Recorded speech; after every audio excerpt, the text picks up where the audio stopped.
Samantala, kailangan pag-aralang mabuti ng mga ahensya ng gobyerno ang 4-day work week na inaprubahan ng Civil Service Commission. Ayon kay Presidential Spokesman Edwin Lacerda, hindi dapat maapektuhan ng bagong work schedule ang paghahatid sa serbisyo sa mga mamamayan. Narito ang report ni Elena Luna.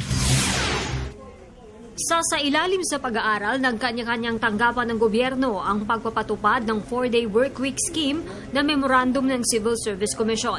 Ayon kay Presidential Spokesperson Edwin Lacerda, may mga requirements ang memo na kailangang pagbatayan, kabilang na ang magiging epekto nito sa sektor ng serbisyo publiko. They made the study, but it also gives the offices the discretion also to look into it, because obviously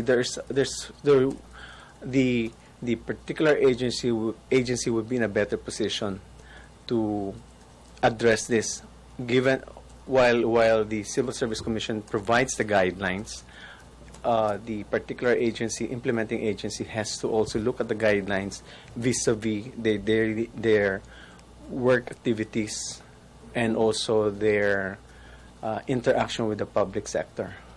That goes into would that affect the delivery of public service to our citizenry. Those are the concerns. So and those concerns must be addressed. Sa bahagi ng Malacanang, pinag-aaralan na sa tanggapan ng Office of the Executive Secretary kung maaari bang ipatupad dito sa kanila.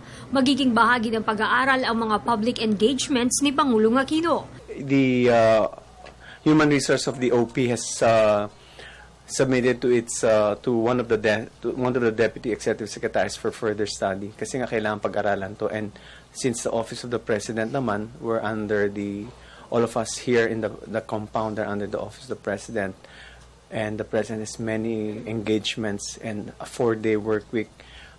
In terms of engagement, mukhang ang engagement si presidente minsan walang one week complete, may mga events siya, so those things will be taken into consideration along with the requirements as provided here in the Civil Service Commission Memorandum Circulars. Sinabi rin nila Lacerda na walang kinalaman ng palasyo sa memo na ito ng CSC dahil ang nasabing komisyon na itinuturing na independent constitutional body. Para sa Telebisyon ng Bayan, Elena Luna.